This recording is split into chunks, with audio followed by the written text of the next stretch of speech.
What's up guys, it's Meg and it's that time of the week where we get to review the latest Walking Dead comic. This one is issue number 153. Really excited to talk about this today. I've already read it, so this is not going to be a reaction and review, just a review today. I hope you guys are okay with that. Wow, there's so much going on in this issue. And let me just tell you something. I was so much more excited for this issue after seeing the season 6 finale of The Walking Dead. Obviously, in that episode, we were introduced to Negan on screen finally after all these years. And so then jumping back into issue 153 of the comics, I was so much more excited to see Negan free than I've ever been before. So let's start at the beginning of the issue. We start out with Rick and Michonne trying to make a plan, trying to figure out where Negan went, what's happening with him. We come to find out that he is with Maggie's party as they travel back to the hilltop. Maggie, of course, doesn't know they have quite a large party here, so it seems like it's easy for Negan to blend in. We have this moment with Maggie and her nanny. I cannot remember this woman's name for the life of me. It always slips by me, but she takes care of Herschel all the time, and she also has her own son. Basically, they're talking about Dante. I think they're hinting here, and I think they've been hinting for a while, that Dante and Maggie will eventually get together, have some sort of relationship down the road. That kind of makes me happy. I want to see Maggie happy, and I like Dante, so I think that would be a good match there. But this woman starts talking about, you know, how he is acting like a slave driver, that he wants to get them back quickly to the hilltop. And Maggie says, annoying, persistent, sure, but this probably just a little on edge. And then this woman starts talking about, well, who isn't on edge? The Whisperers are out there. Jesus and the others are staying behind to fight. It's bad times again. Well, little does she know that what she's predicting here, yes, it's bad times, but it's even more bad times because Negan is now out and free and with your party. And she mentions, I'm looking forward to getting back and laying hands on my son, seeing that he's okay. And that worries me a little bit when we see people comment on that, because I'm a little bit worried that she might not see her son again, just whenever they throw things in there like that. And then we see that Negan gets his jacket back. This is one of my favorite parts of this issue. Look at his face. I love it. I love that moment. He's got his jacket back. He says he felt naked without it. And this boy, obviously, he's got a lot going on. I hate this kid. I don't want to hate him, but I do, because he's just done so much shit to like Rick, and oh, he just makes me so mad, and his parents made me so mad. And so this whole time I'm thinking this kid needs to die. Well, sure enough, Negan takes him out at the end of the issue. We'll talk about that in a minute. But it looks like this kid is showing him where the Whisperers are. And obviously, as we come to find out in the next few pages, we have Michonne and Rick and Aaron here, and they're kind of talking about, well, where would he go? Aaron suggests maybe he would that he would just leave, that, you know, if it was him, he would just take off into the distance and never come back again. Well, Rick suggests that, you know, Negan's not that kind of guy. Rick kept him captive for how long now, imprisoned at Rick's mercy. There's no way in hell Negan is not going to try and get some sort of revenge on Rick. So Michonne asks him, how much does he know about our situation with the Whisperers?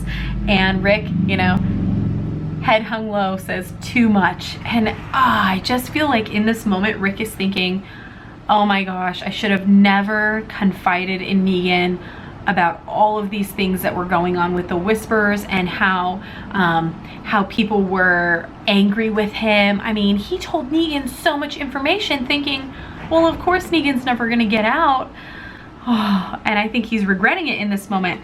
And, you know, he looks up and he says, he's going to tell them we're preparing an attack. You need to catch up to him and stop him. I don't need to tell you how serious this is. So Aaron and Michonne are going out on their mission to track down Negan. Now, Maggie's group is a couple hours ahead, so there's really no way that they're going to catch up to him that quickly. They're not going to catch up to the group.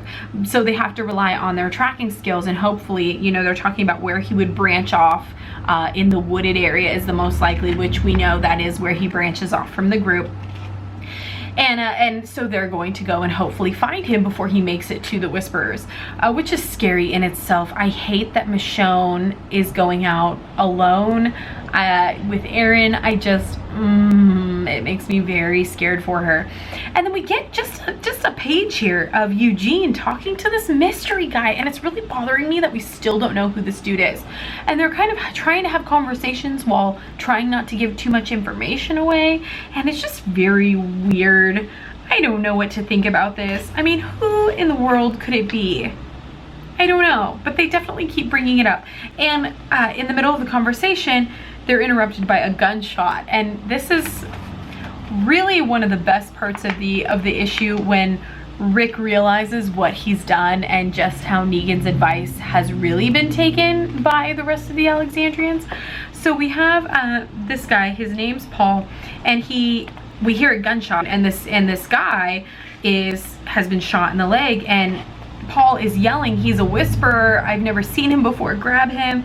And Jesus is like, and I love Jesus in the comics here. Can I just tell you that I am so excited for Jesus on the television screen to get his man bun? Can he have his man bun now? I'm really excited for that. So we have Jesus yelling at him that this is Marco from the hilltop, and you know, this guy's in shock because he was, I don't know, he's really paranoid, obviously. And I love this image here, and I didn't catch it the first time, but we have this image of right here of Eugene coming for help, and you're so focused on these guys and what's happening that you miss behind Eugene is the sign, the propaganda sign that was being painted all over Alexandria, "Silence the Whispers." And so it was supposed to kind of promote everyone coming together and feeling good, like we're gonna fight, we're gonna silence the whispers, like bringing everyone together. And it's actually made people like this Paul a lot more paranoid, and it's actually working against like it's the plan is going wrong here, basically. It's not working out the way Rick thought it would.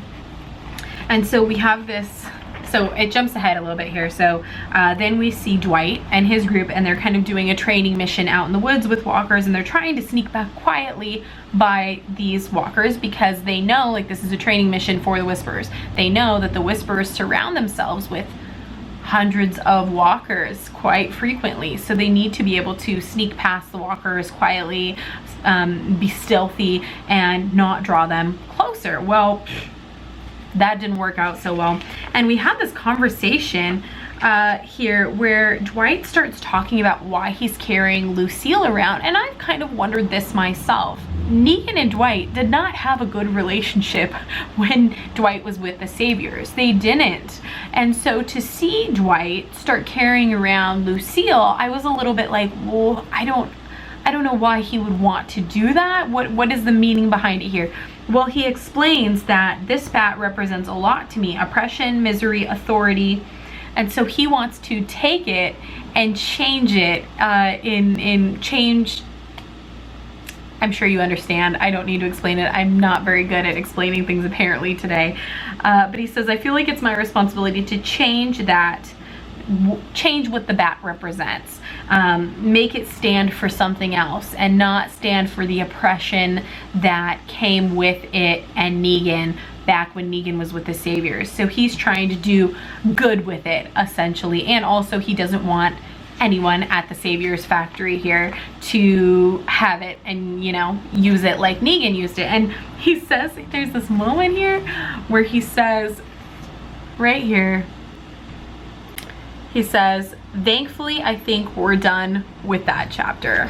Oh no, we are not done. No. So in that training group with Dwight is Magda's group that have integrated into Alexandria. I can never remember all of their names, but essentially this guy right here, just so you know who I'm talking about, because I am terrible with comic issue names. I'm sorry, I suck at this. Every time I want to talk, I'm like, I don't know who this dude is. This dude right here, that guy, okay? These two guys are really having issue here, and with what they're doing. You know, he says, this isn't our home. The Whisperers, they don't give two shits about us, and the Alexandrians don't feel any different. And they're just very like, why are we even here? Why are we doing this? They don't care about us. And I'm not really sure where this is coming from, because they've been invited into Alexandria, Rick has made them a part of their people there. They're working, they've been allowed to live there. I don't really necessarily understand where these two guys are coming from, but they're obviously not really convinced that what they're doing is the right thing here, and they're just not like, why are we even bothering to try and fight for people who don't care about us?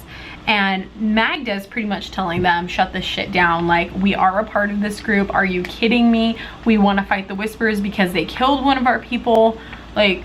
And then there's this moment where she says right here, she's walking away and she says, don't screw this up, and they're looking at each other like they're still not convinced here. And I think that these two are definitely going to be a problem moving forward at some point. At some point they could easily turn on Rick. They could easily turn on any of our people here. They could turn on Magda for all we know. So I definitely don't trust them. I'm a little bit worried about them moving forward here. We jump back to Rick and he is kind of interrogating Paul, trying to figure out like what's going on here? Why are you shooting people?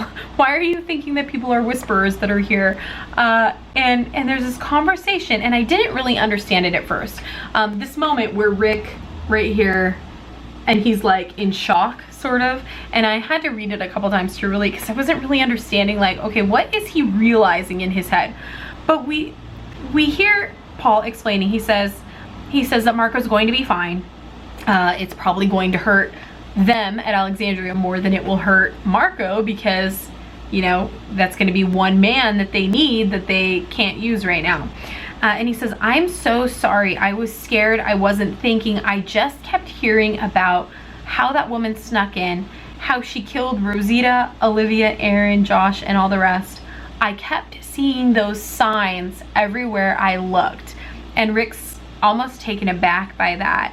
And by the signs, they mean the silence, the Whisperers. And it's just kind of saying like, people are getting paranoid. They're not trusting their fellow people that are inside Alexandria. There's paranoia starting. And then he goes on to say, I guess I just freaked out. I thought I was keeping us safe. And then we see Rick's face here. I thought I was keeping us safe. And Rick, in this moment, is realizing that everything that Negan, and this is my take on it, I may be completely wrong here. Like I said, it took me a while to try and like figure out why he was doing that. But he thought that he was keeping everyone safe. He took Negan's advice. He asked Negan for help. Negan said, use the Whisperers to your advantage here. And basically Rick has been, you know, he's building an army. He's trying to amp up, like, get support, rally the people.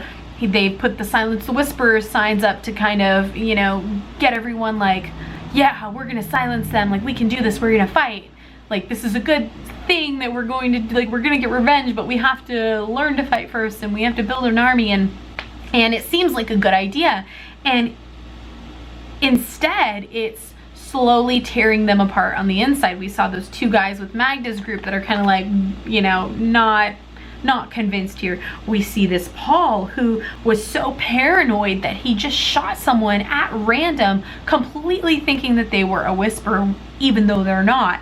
So I think that's what happened in that moment. So he says, Rick, I'm really sorry. Okay, what's going to happen to me?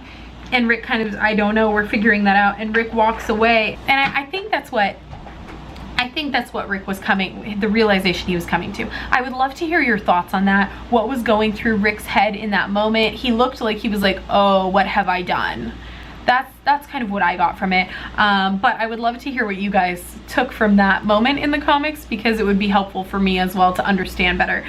Moving along, we see that Michonne and Aaron are tracking Negan. They know where they found his tracks, so they know where they're going. Then we flash forward to Negan and this kid who, again, I can't remember this kid's name. And we see the border to the Whisperers. This moment where he's hugging this kid and then he knifes him. And then he goes off into the distance towards the Whisperers, and I literally have no idea what his plan is. I am not convinced at all that Alpha will want anything to do with him. I don't know. It's it's weird. Or maybe he knows Alpha, okay? Because we saw his scar from way back when he was bathing, and we saw that big scar down his back, and there was kind of a theory floating around that maybe that scar came from the Whispers. Maybe he knew of Alpha. So I have no idea what his plan is to go and see Alpha. They seem like two very strong-willed characters, and I cannot see them getting along very well, and I really can't see them going, you know, joining up together, joining forces. I mean, maybe Alpha would be appreciative that Negan told her that Rick is creating an army, but she seems pretty confident in being able to take Rick's group down no matter what. So I don't know if that piece of information would, like, she would care very much if Negan came to her with that. I don't know. Okay, I love this issue. I absolutely loved it. Here we go. Cover for issue number 154. Oh, what we got here? We got Aaron and Michonne. And they're with the Whispers. Right there, Whispers. Oh my gosh. I don't know. Is this it for Michonne? This can't be it for Michonne, right? Oh man. Okay, that's it for this review. Sorry if I'm rambling. I don't know. Sometimes I'm just so excited about this that it's hard to get my words together. Let me know what you guys thought about issue number 153 in the comments.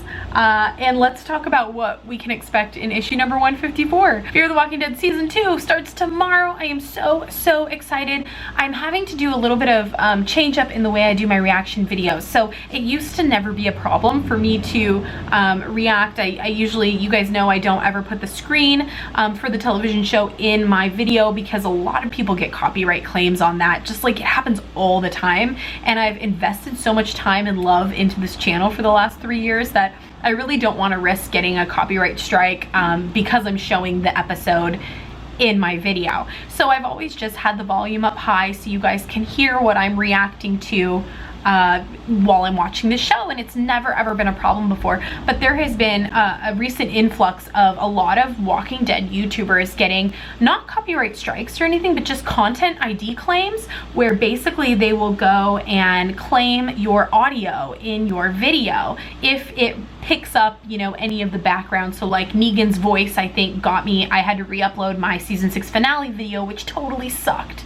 But they picked up, like, I think the end, Negan's voice, so I had to cut out a huge portion of the sound in the episode. So basically I have to be very careful when I'm filming reaction videos moving forward here. So my explanation is a content ID claim is basically you don't get a copyright strike on your channel, you don't get the video taken down, but what happens is the person that's claiming it can basically monetize your videos and make money off of, you know, by putting ads on your video. And I don't actually, you know, this is just my opinion, I don't actually think it's AMC that's claiming this. It seems a little bit shady here, and it's hard to explain. I don't want to explain it all in the video, but I'm not convinced that it's actually AMC doing this. So I want to be really careful. I'm not going to take, you know, sometimes I spend like 6 hours editing a video, and I stay up really late. I don't sleep at all Sunday nights because I'm editing the video, and it takes a lot of time and effort to do that. I mean, obviously it doesn't take a lot of time and effort to watch a television show and react to it, but it takes a lot of time, time that I could be sleeping, time that I could be spending with my family editing this video. So no, I'm not gonna let someone else like go and claim content in it when it's absolutely ridiculous. So this is my little rant, my tiny little rant. Basically what I'm saying is that I have to be very careful in the audio that is included in my reaction videos. So if you guys have any ideas for me, let me know. Hopefully bear with me. I love doing reactions. I love your guys' feedback and all the comments, and I love that we can relate to each other that way, especially when I'm really emotional. So I'm definitely gonna keep doing it, but that is why if you hear less audio or if the audio is very low, that's why. Any questions you have, feel free to leave them in the comments. I love you guys so much. I really appreciate the support. I re-uploaded 2 reaction videos last night, and you guys have shown it a lot of love already. I'm hoping to get those views back up. I had like 7,000 views on those videos, and it sucked having to take them down. So that's it. Let me know what you guys thought of the issue 153 in the comments. I love you. Goodbye. See you tomorrow.